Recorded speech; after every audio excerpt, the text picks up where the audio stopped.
Villa Alba is in Studley Park in Melbourne. It was built in the high Victorian period of the 1880s. It's an Italianate-influenced Victorian home and hasn't obviously been tampered with. The first day we pulled up outside Villa Alba, I looked up at the building and I had this feeling that there was just an air of mystery about the place. I just had to get inside to have a look to see what it was that I felt so strongly about.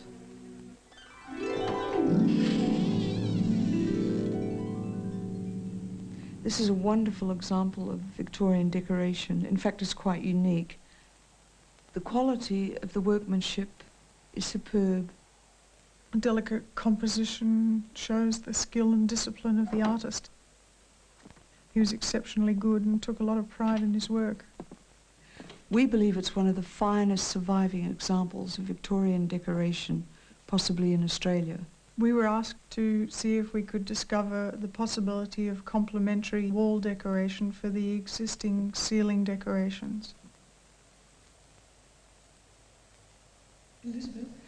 The majority of Victorian work is overpainted, but the excitement and the challenge comes through when you suddenly find some design coming through, some colour, and you think, ah, I found it. I'm sure I can see something there. We usually use a side light against the wall, and often you can pick up lines that are raised a little bit over years painting. Perhaps it's over Stencil. Inevitably, you'll find decoration there as well. I love solving problems. In the restoration field, there's a lot of problems. Well, the challenge is never ending, really. It gets so exciting, you know, you just keep going and going and going. Chris, could we have a picture? Good.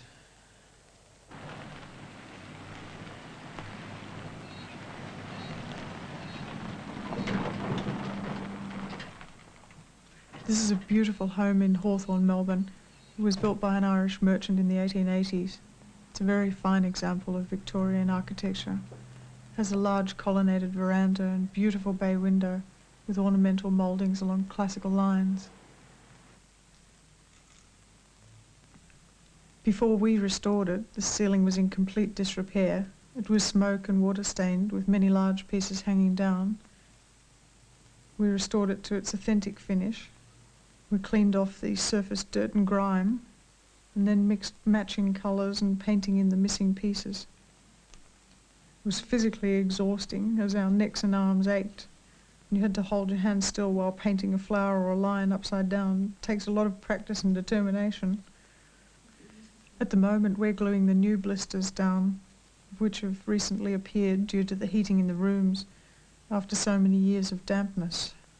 This is a delicate operation. We use the scalpel to open up some of the blisters and penetrate with the hypodermic to get the glue right through, and using a spatula to get it through to the rest of it, and then gently patting it back up.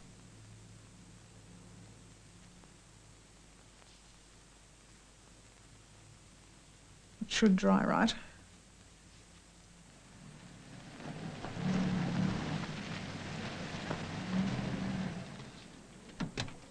Melbourne has magnificent examples of every period of decoration.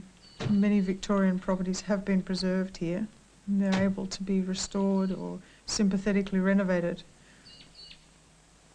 This is a lovely mansion in Toorak. It's quite awe-inspiring. It was built in the land boom of the 1880s. The main influence in this house is Victorian, but lots of renovations have been done over the years, the main one being the 30s, which was Art Deco style, and it's our job to blend both of these in this refurbishment. Simulating marble is a very ancient craft. They found evidence of it in the Egyptian tombs a couple of thousand years ago. To start off for marbling, we brush on a glaze, working a pattern in the direction the marble's going to flow. Then we stipple on a texture. This time we're using bubble plastic. Well, Christine is the artist, whereas perhaps you could probably say I was more a technique expert, or if we have a problem and how to do a thing, usually between us we work it out. Elizabeth developed skills and techniques over many years, a lot of experience. Perhaps I picked them up from her very quickly. Together we push each other to find a new and better way of doing something. In the second stage, we use contrasting colours to place the veins by painting them in and feathering them with a soft brush, again giving more direction. We overlap the colours and blend them. Then we splatter and put slash marks with some more paint. Randomly place those. Natural stone has it. It's teamwork in a true sense. It's two people with the same aim, the same object. I think one of the major points is each respects the other. Each may have an off day, but still ultimately you are a team. It took us a while to be able to work well with the tradesmen on sites. As we were the only women, we were shy. After a while we became more confident. We usually take a break, have a coffee break when work permits us. If we're working with glazes, sometimes we have to work for about 3 or 4 hours without stopping. In the last stages we use a glaze with a little bit of colour in until we get a really rich depth. We're going to marble the lobby, up the staircase and through the upstairs landing area. And we think it's one of the largest areas to be marbled in Australia. It feels like it's acres of it. We decided to marble it because traditionally a lot was done here in Australia and particularly in Victoria. Is that one ready for me? I'll be ready in a few minutes. No, not quite. Or eliminate the time. We are teaching Sarah some of our craft. She's presently at Tech as an art student and wants to take this career permanently. Well, I have a personal feeling that if young people don't learn this craft now, it's going to disappear altogether. There's so few of us doing it. I mean, I'm not going to be here forever, am I? When we're making a stencil, we mark out the design on our waxed sheet and then we cut the stencil with a blade or a stencil cutter. I prefer a surgeon's scalpel. It allows me to get a very smooth, clean cut. Stenciling is probably developed from hand painting to allow us to repeat patterns more easily. What I'm doing here is finishing off the last stencil in this panel in this very big drawing room. We've already applied around 40 stencils. Careful placing it. Apply the same pressure. I've got to be very careful not to let the paint run in under the edges.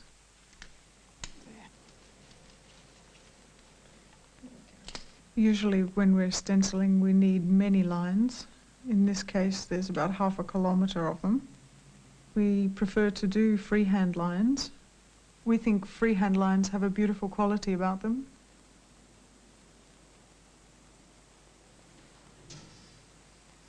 We love to use soft muted colours.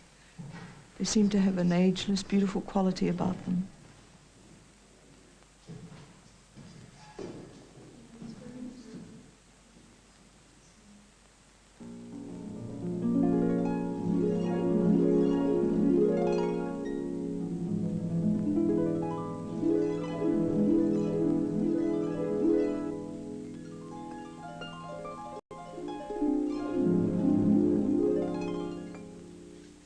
Wood graining is a marvellous medium. You can simulate any type of wood grain finish. When we're graining, firstly we put on a yellow or orange base coat, sometimes red if it's going to be a mahogany.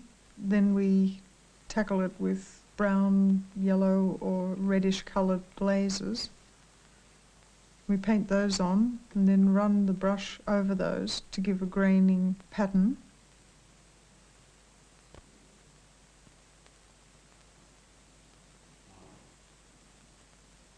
As it's drying, we feather it with a dry brush to direction the grain.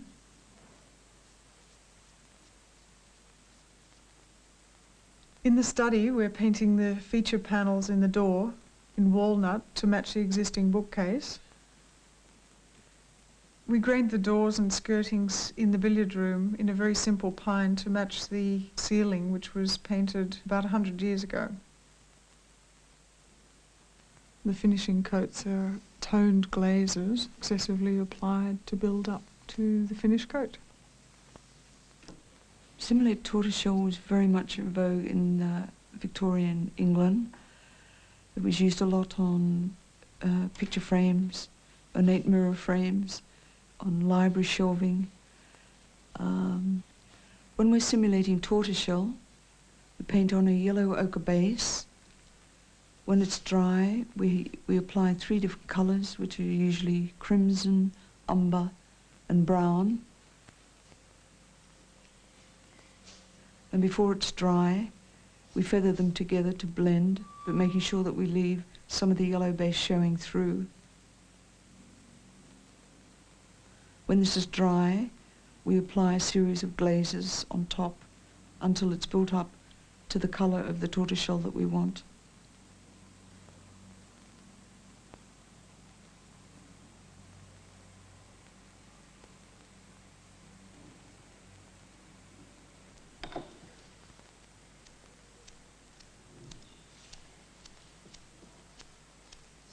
We are simulating a porphyry. It's a type of granite. First we put on a red base coat and then we splatter it with 4 or 5 interesting colours until it starts to look like a stone.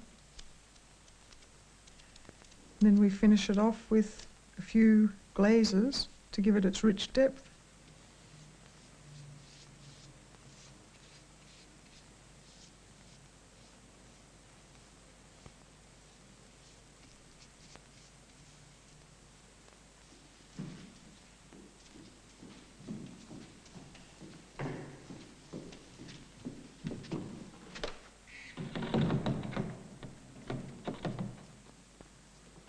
In the ballroom, we've gilded the plasterwork boldly to accentuate the designs where the light hits them. This is my book of gold leaf transfer. It's 23 carat gold. A book covers 12 square inches roughly. The gold size is an adhesive varnish. This one's quick drying one. If you'll hold the book, I'll show you how to gild. We apply the gold leaf transfer and rub that with the flat of my finger or thumb. Burnished, beautiful. Oh, it's sticking well, that's good. And when I peel the tissue paper away, the gold leaf is stuck. This is exactly how they used to do it too. I've got a bit further down.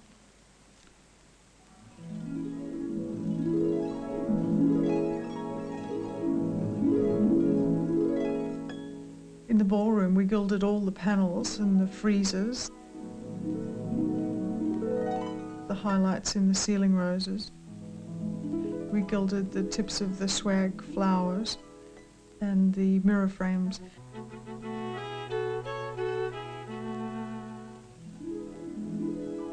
We picked out the ceiling roses in around 20 colours and then gilded on top of that. Women are natural keepers of our heritage. It's their natural ability to beautify. And so you're always striving for that perfection. We like to come back at night to make sure the colours work because these rooms are created to be used at night.